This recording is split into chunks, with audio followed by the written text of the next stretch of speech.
साथीहरु नमस्कार, good morning, शुभ बिहानी सबैजनालाई। म चाहिँ आलु पराठा हाल्दैछु साथीभाइ। हेर्नुहोस् मेरो आजको नास्ता।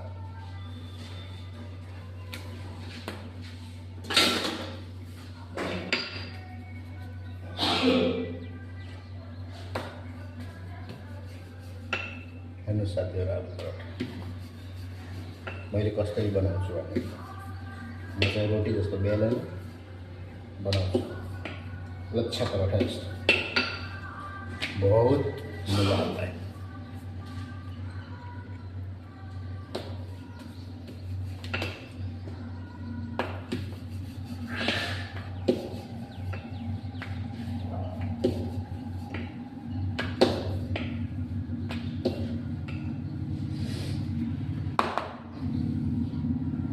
यसो तेलमा डुबायो भने चिक्किन आलु भनेर है साथी। आलुमा चाहिँ प्याज, हरी मिर्ची, धनिया, अमचुर पाउडर मस्त हालेर बनाएको छु साथीभाइ। यसरी बनाउँछु।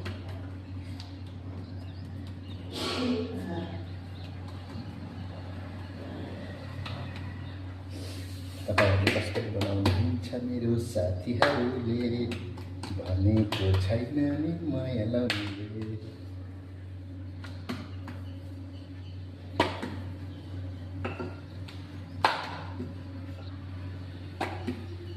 हेर्नुहोस् यस्तो मस्त पातलो हुन्छ।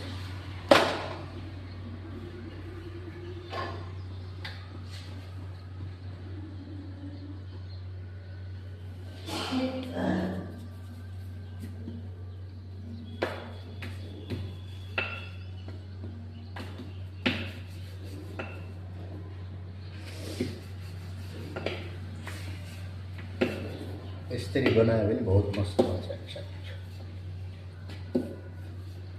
मलाई यस्तो गरेर बनाउन सजिलो लाग्छ एकदम। पहिल्यैबाट म यस्तै गरी बनाउँछु। मलाई यो पन्जाबीको घरमा सिकाएको, यसैले म यसरी बनाउँछु।